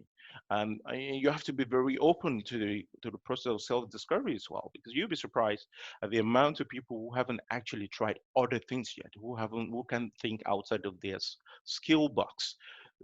Because they have a set of skills which they've used for 10 years, they can't think of the fact that, oh, I can actually move into a different industry, I can do other things. And you just have to be open to these things to be able to progress. And uh, and listen to your intuition as you go ahead, and ensure that you're doing things through your research, as Tosin mentioned, but you're researching and you're going using facts. You're not just going big on the fact that you had a dream and that's it. You have to actually look at the industry, look at what your skill sets are, and map those two things together. And then you should arrive at where you go sooner than later. So we've talked about change, we talked about pre-COVID, we talked about post-COVID. We now have to talk about how to then adapt. Because now, since we know that COVID has affected the way organizations will think about people or interact with businesses, whether small scale, we interact with contractors or entrepreneurs, how are we going to go forward with this? As individuals, as maybe managers, as employers of labor, how are we going to approach this? And one of the things I have always said to myself, which is my own saying, is that if you are comfortable with yourself and where you are, you don't change anything. But if you're not, which means most likely you know things are not going the way you expect them or they should be going, you should change your approach. And by changing your approach, you need to pay attention to what is happening in the industry. You need to monitor the trends. You need to know where different skill sets are already mapped and what direction organizations are going. If you are going to be an employee of an organization, if you're going to be a contractor, you need to also pay attention to the sort of set of skills that are in demand. Have you added that to your skill kit or to your toolkits? Um, have you done your self-assessment? Have you identified gaps in yourself? Have you sort of asked tough questions whether you're adding value or are you able to add value? And these are important questions that we need to think about. And in doing sort of self-assessment, you have to sort of reflect on job description. Think about where you are. Let's assume even you're even employed. You still have to look at what other jobs are saying that maybe you might be going for, or you should be going for. You know, here and there. You should be looking at your own performance reviews. If you already or previous performance reviews, ask yourself those tough questions. Ask other few people for feedbacks. Take online behavioral tests and ask yourself and see what results has come down based on your truthful input, and check out job postings to sort of gauge where you are, um, and dig deep into yourself. And I'm sure at the end of it you'll find where you should be going. So, having looked at the world's largest human resource tool, which is LinkedIn, these are the sort of skills that they have looked at and they've recommended as the top 2020 skills that will be in demand. And they've done this using their data because they have about almost a billion professionals online and over 20 million jobs postings. All right. And so if you're talking about creativity, ability to creatively solve a problem, persuasion, collaboration, adaptability, and emotional intelligence. So we talked about some of this before. I don't need to go into deep. Perhaps I will be taking questions, or during the Q&A we can talk about this as well. And when it comes to hard skills, these are also the kids skills that they've talked about. So you should expect to see things around blockchain, cloud computing, scientific computing, area of AI, machine learning, which is my field, analytical reasoning, data analytics, artificial intelligence, UX design, business analysis, sales, cybersecurity, and video production. Because now a lot of things now will be around sharing content online. That's what it would drive the next fourth industrial revolution. So all of these skills have been sort of positioned by LinkedIn, and I'm going by their recommendation because I think their data is near accurate, and hence I have it on the slides. So, but I've drilled down to the core skills that I think I will be recommending that individuals take up. Like I said earlier, there are opportunities here, especially for entrepreneurs. New demands will be placed on people, as you can see with COVID now. COVID is because there's no cure now. A lot of pharmaceutical firms are racing to get to the solution to create a vaccine, and they need different data skills to sample data, to apply algorithms, to just to get to the right place they want to be. So as you're looking at digital skills, innovation, by the time you combine all of this together, these are the core things that I think, or core skills that I think that in this next revolution that we're in now, individuals will have to apply, especially if you're somebody who want to make money, if you want to increase your earning, your mindset should incorporate all of these things in your solution. Are you sort of a creative individual? Do you creatively solve problems, or do you do to be a minimum? Yeah. So, and in rounding up, which is I think Reverend talked about communication, and I highlighted that because I think it's one of the biggest skills you're going to need, especially if you're working in the four walls of your home and you're talking to somebody in India, you're talking to somebody in America. You have to be able to ensure that you understand what they're saying. You're picking the key points they're saying, so you're not just hearing, but you're listening. Um, and to run it off, that's what I have to say without repeating what any other person has said. So hopefully you're able to pick one or two things from what I've said, and you are able to adapt it or apply it to your next future. So thanks very much. Fantastic. Well done. Thank you very much, Daniel Momo. Thank you very much, bro. It's been a wonderful presentation, I believe. Lots, lots and lots to take in there. I believe we have question and answer session very quickly for the few minutes we have. Please just don't go away. We still have like 5-10. I mean, if you spare us 10 extra minutes, we'll be very, very grateful. We'll be able to cover a few things. I understand we have one or two questions, and so I will over to you, Achano, if you want Sure. to go ahead and take on the screen. I will Okay. just mute myself and Thank you very much, everyone. Thank you. do remember, please, that I'm coming back to close after Achano is taking over. Thank you. Thanks to Daniel, thanks to Tosin, and thanks to Brother Martins. You guys have done a wonderful presentation. There's so much to take in. I'm still reeling in soft skills, hard skills, strategy, decisions, focus. There's so much to take in. Thank you very much. So I'll go straight to our question. There's a first question from Pamela. She says, how do you improve your soft skills, and how do you marry these with to match hard skills, projecting that in an interview or in a work situation? I'll give that to Brother Martins. If you could help us with that. Yeah, so I'll take the first run. So very quickly, I think that's a very brilliant question. How do you, if I understand the question very well, what we are saying is, how do we improve our soft skills and hard skills, particularly as it relates to interviews and getting into a new role, and also advancing on a current role? Yes, exactly. Okay, so the point here is this, and which is the point I made at the beginning. The beginning point is self-awareness, being aware, and it calls, and I think Daniel talked about it, and Tosi mentioned about it also in your research. First is self-awareness. Daniel talked about some of these things, and I think I mentioned this. What we need to is to settle down and see what skills do I have. How do I come across? You need to do a self-assessment, a self-evaluation, and we can help and assist you to do that if you so require. For instance, one of the things like Daniel mentioned in the course of this discussion is taking online personality assessment tests, where you can understand what your personality is, your personality type is, and the sort of qualities you have. So that will help you to unearth the sort of skills you need to improve.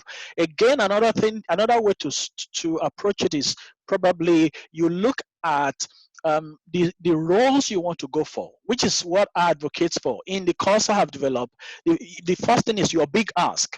What's the vision of the future? What jobs have you seen? How do you want to attack it? So what is the job specs for this role in terms of hard skills and soft skills? Do I possess them? And you begin to ask yourself hard questions, like Daniel mentioned. You ask yourself, be true to yourself.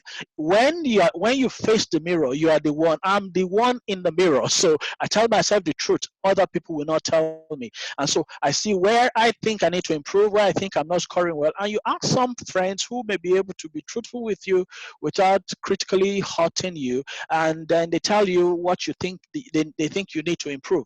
And so you make a list and begin to see how you can walk through it.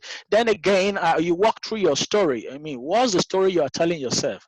And oftentimes it's the story we tell ourselves that is stopping us. So what's the storyline that constantly occurs? I can't do this, I can't do that. That you realize you need to be more positive about yourself and things like that. So you need to have a list, do an assessment, and then so first, it's the big picture, what you want to achieve, what are the skills required for that. Second, what story are you telling yourself? That's what are the things propelling you or what's stopping you.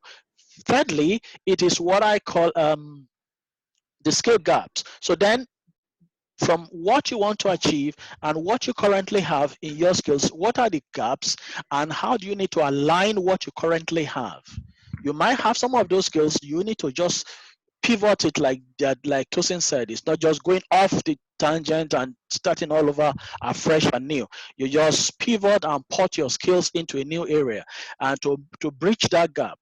What I say is this: if you do your skills assessment and you realize that you have 80% of the skills required in the new role and in the new space you want to access, then you can work to improve the remaining 20%. That case, the work is not heavy. But if you realize you're only 40 to 8 to 100, in that case, it's going to be a tough ask. In that case, you might need to scale down or look for other areas where you can match up to 80 and then improve. And then once you do that, you move to the last circle, which is what I call resilience. It's where you're telling yourself, how hungry are you? You want to stick with it. So how hungry are you? So it's first your big ask. Secondly, you look at the skills there. Secondly, you look at your stories, what's stopping you, then the skill gaps and the alignment. And then once you find an alignment, you tell yourself, this is the work I need to do in order to arrive at my big ask. And then that way you walk yourself through the model to make sure you acquire the right skills that is aligned to where you want to go. And you constantly do that. Like I also mentioned, it's iterative. The fact we've done it now does not mean we won't have to do it 6 months down the line. And so it's an ongoing job, really. And I want to say Mastery Edge, Mastermind Alliance, we are here to help you. And like I said also, if you're interested in receiving my new online course on how to switch or improve on your career path or grow on your career path, please leave us a message or write to masteryedge.me or masteryedge.org. So it is registered at masteryedge.me. So if you send your email address, we will be able to reach out to you, or just contact us one way or the other, and we'll reach out to you to help you do that. So that will be my take. I don't know what Tosin or Daniel will want to add to that if you can. So, Tosin, do you want to go first? No, I mean, there's nothing more that Uncle hasn't said. I mean, a lot of it relies more so on self-awareness, I mean, understanding what is happening in the moment, understanding those different emotions that we're all carried, and just understanding the meaning that we associate to those, so being present and knowing what is going on, that goes a long way. I mean, that's one thing that I've personally found. I mean, from personal experience, I mean, I know there are certain times when I have calls at work, and just for some I'm not too optimized, or I'm just in a place where I'm saying, listen, I'm not even sure what I want to say on this call that I have at work. It could be with a senior person. And what I do is, the moment I realize that I understand exactly what is happening with me, I mean, I know there are different messages, right? I mean, it's either fair to say I'm not really prepared for this call, and then I get into the space where I start getting prepared and go through my notes, or it could be that I'm just uncertain based on how that call is going to go. So I mean, I try to bring a lot of certainty into my individuality in that moment. So so I mean, just I mean, just make sure that I start doing things a bit snappy, and those things just relate and just connect to overall understanding those soft skills that we have, and just staying connected just tells us and lets us know exactly utilize those skills, because I mean, there's a lot of that goes into empathy as well, so what we're feeling, but how we consider what other people are feeling, and that is very, very important. Yeah, thank you very much for that. I think that's very useful. Still understanding the state and being able to use the state. Thank you. Oh, Daniel, do you want to say something, or we? Well, I just wanted to mention the personal responsibility. You have to take everything that we just discussed here in terms of from whether it's hard skills or soft skills or the in betweens. You have to take it and try and deploy. And I see it, a couple of other questions. Maybe we can go into that later. But you have to take it as you go along, which as you move into that next phase that you want to go in. So you have to. Sorry, I'm hearing sound. So you have to you have to really map these things out, stretch, put them on a piece of paper, look at where you stand, look at the industry, where do you sit in all of these things, and as a point of, as an issue of responsibility, take those steps, those actions that have been outlined by Tosin, by Reverend Martins, and try and see how you progress over a few months. I think you'll be surprised the amount of people where, despite the fact that we recognize that maybe they might have communication issues, they are not being received well at work, or their business, they can't necessarily communicate to other businesses, where they're not being well received. They haven't thought about, oh snap, I actually need to train on this. I need to maybe get some personal coaching, maybe get somebody else to assess how I translate, maybe record one of my interviews, or people who are looking for a job, for instance, now, how they, and maybe perhaps they're not getting jobs. They've not actually said, I've recorded an interview. Can you assess it for me and tell me where I'm going wrong? So personal responsibility actually matters in all of this, and how you propel yourself to actualizing this big dream of yours, especially if you're transitioning from soft skills or hard skills, or you want a merge of two, or a mix of all, which I think you require it for any job or any place you're in.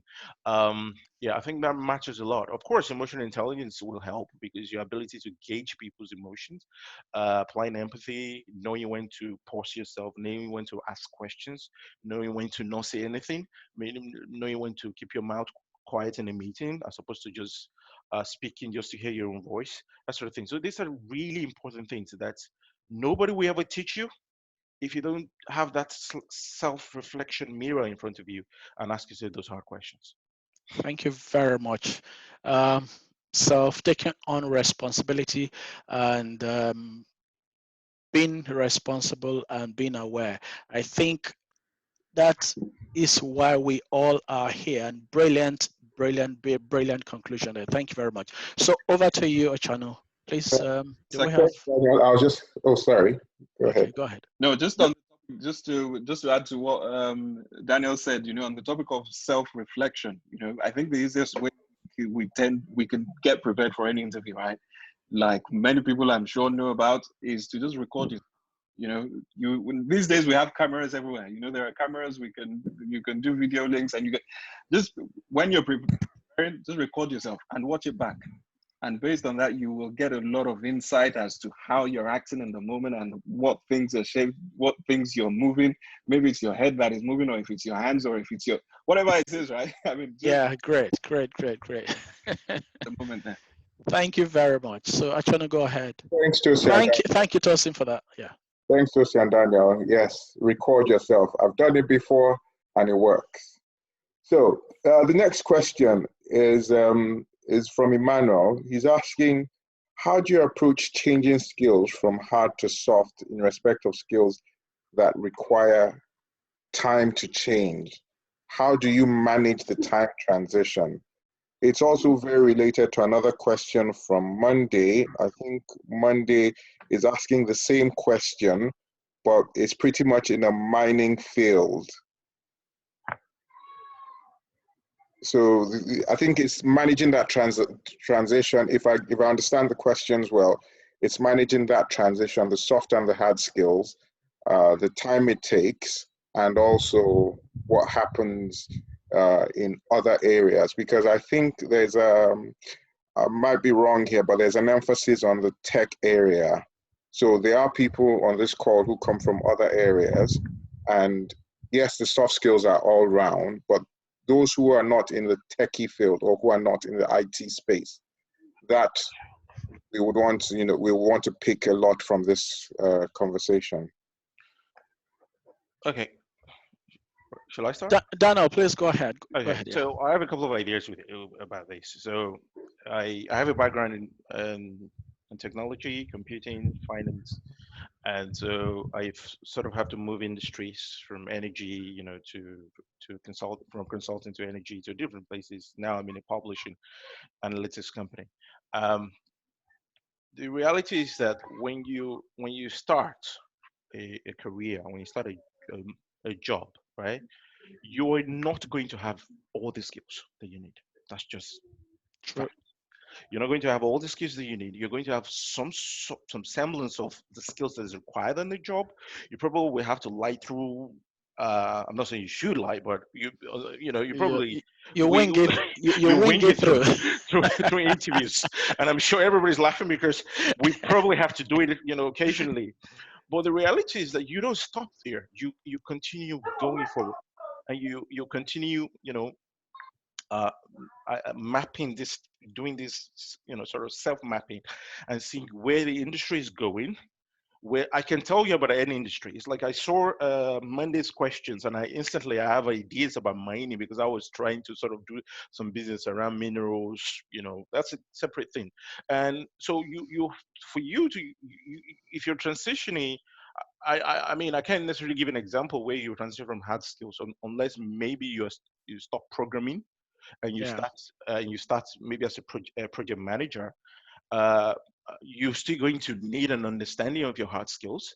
So, for instance, now I've project managed one of the churn projects I worked on recently. I was almost the scrum master. If there's no your project manager, I project manage everything using a script DM methodology. Do the end-to-end delivery, do the tasks, use yeah, Jira boards, do all of that, Kanban boards, and all that stuff. I've had to learn that. I don't have a certification for that, but I yeah, just knew what that was. And by reading, by studying, by picking up these sort of skills and merging them and strategizing on how you apply, because the important part is application. yeah, You can acquire any skills you want. You can go on LinkedIn Learning, you can go on Udemy, you can go, whatever skills, you can do all of that stuff. And I mean, it's quite different, obviously, for people who are on the field. I would imagine for someone like Monday, who is on the field, who has to go into it, you will be interacting with people. Emotional intelligence, if you really want to get things done quickly, is how you interact, and by studying the individuals you'll be interacting with. That is what we help you in that regard, right? So, and that's one. Two, if you're trying to go global, for instance, then you should probably spend time to put yourself online, where you have an online presence, where maybe companies in Australia or in Germany who are looking for some minerals that nobody knows about, that you know about. You'll have to have a way in which your presence, and people can see you, people can know that, oh, you're a scientist. And probably on LinkedIn allow you to do a lot of things, publish articles on research you've done on your own and things like that. But all of these things will, when you mix them into a pot, you apply them across, and with yeah. your tenacity, you'll be able to get to where you want to go. Thank you very much. Brilliant answer there. So the key is we're not really transitioning from hard skill to soft or soft to hard. We're trying to create a blend. But Yeah. like he said, it takes a time and a while. And like you rightly, you just hit the nail on the head. Being able to know what you want to get out of it, and creating a blend of what you need per time, and you may not have everything at the beginning, but it's a work in progress. At some point, you've got to just wing it, just get out there courageously, and that's being adaptable, and just being able, the courage to want to fail in the process. That's still part of a soft skill, really. You fail and you pick up yourself and you keep going. Thank you very much for that. I think in the view of time, we'll take one more question. If there is one more, uh, uh, um, Okay, and then we, I don't think I've missed any questions, but I can't see any. But I've okay, got one.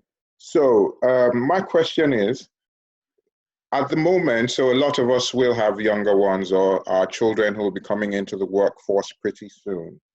My observation in recent times is that you see a lot of the Asian people from the Asian community of Asian descent, and they seem to get their foot in quite early into different fields. Considering how the world is changing, how do we steer these younger ones? What courses? What areas? And for those who might be migrating into the country, I'm hoping post COVID-19, there is going to be there were plans that there was going to be the 1 year post study. So for people who might be coming into the country at that point in time, is there like a quick roadmap so that once they come into the country, they're in a position with the right information to get their foot in and get the jobs that will be available, considering also the fact that Britain has left the EU.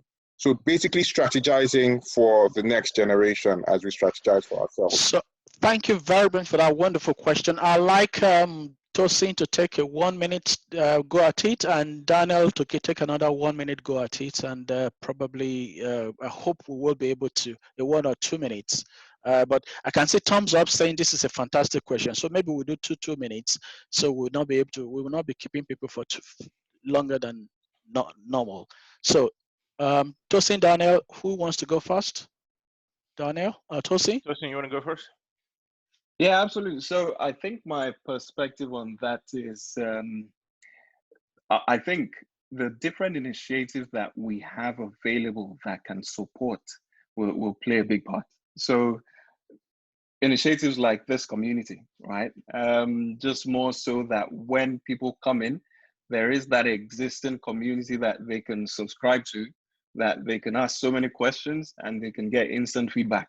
I think that means a lot. And I think I'm speaking for most of us here. When I say when we all, I mean, for those of us that have migrated here, one of the things that we missed when we initially got here was that community. Exactly.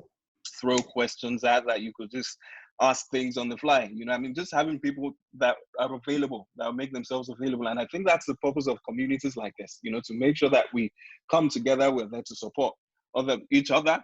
And when we have new people coming in that need exposure to how things are done in a certain way, I mean, we can sort of give them the blueprint and the template that we have utilized over time to say, listen, this was what I did. This was how it worked for me. Feel free to take it and improvise and personalize for yourself. I mean, I think that's the approach. That's my perspective on that. Well done. Thank you very much. So, Daniel. Yes. So I think the way I would approach it is, I mean, I don't know, you know, for people who will be sort of migrating here, they have to go through what Tosin said, which is mentorship, right? You have to find, like, I can attest that I have 2 mentees of mine on the chat right now.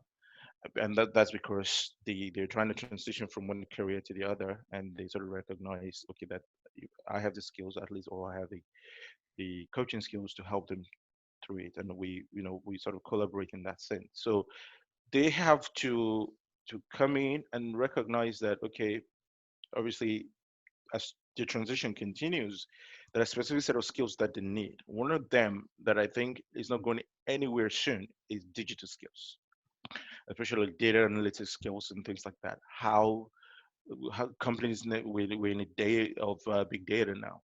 If you're one hard skills, you can learn a whole bunch of programming language easily. If you want to be a software engineer, you can pick up materials and start grooming yourself even from before you leave whatever country you're in. You should start looking at the materials online. There are a lot of free resources on YouTube to even start with. All right. And then when you come in, again, there is a platform like this where people will gladly help you, and they will gladly give their time, and they will gladly, mentor you if you need it, just to get you start, and they will even tell you about industry trends as to where you fit in, and even help you assess your skills, and then see how you go forward from there. Fantastic. Thank you very much. So practical solutions there from both of you. Just to I wouldn't add more to it except to say yes, that is spot on, and precisely why we have the Mastermind Alliance and the Mastery Edge platform to be available to people. There is usually at least twice a year, I'm invited to the University of Westminster to present, to give some presentation to their master's students. Yesterday I was in their radio program, I think yesterday or the day before. When I went in September, I met a young man who I think he's on this call too. He reached out to me and we've been collaborating. He studied, he just migrated, he came to do his master's in this country. I think he's from Nigeria. I met quite a number of them from different places, India, Asia, in the Caribbeans and quite a number of people, and I still keep in touch with them, and they stay in touch, for counseling and for guidance. But for Jeffrey, he's constantly discussed with me, and he wanted to see how he can work after after after school. What has happened is with him, he has a skill in a particular area. There are other areas I said I saw potential in this area and saw potential in that area, and I have his permission to share this, so that's why I'm saying this. And so I was able to point him and say, well, since you have a first degree in electrical electronics, why don't you consider this and this and that with your project management skills? So, and he took it on, and he's now, trying to write his NCCA exams and preparing for that. So that way he's acquiring one hard skills to add to his hard skills and the soft skills required, and merging it together in order to make sure he comes in at the best, get the best opportunity. This way, I believe some of the things I had to go through, people like him will not have to go through that. Well, they will have their own challenges to scale, but it won't be the same one I had to scale over.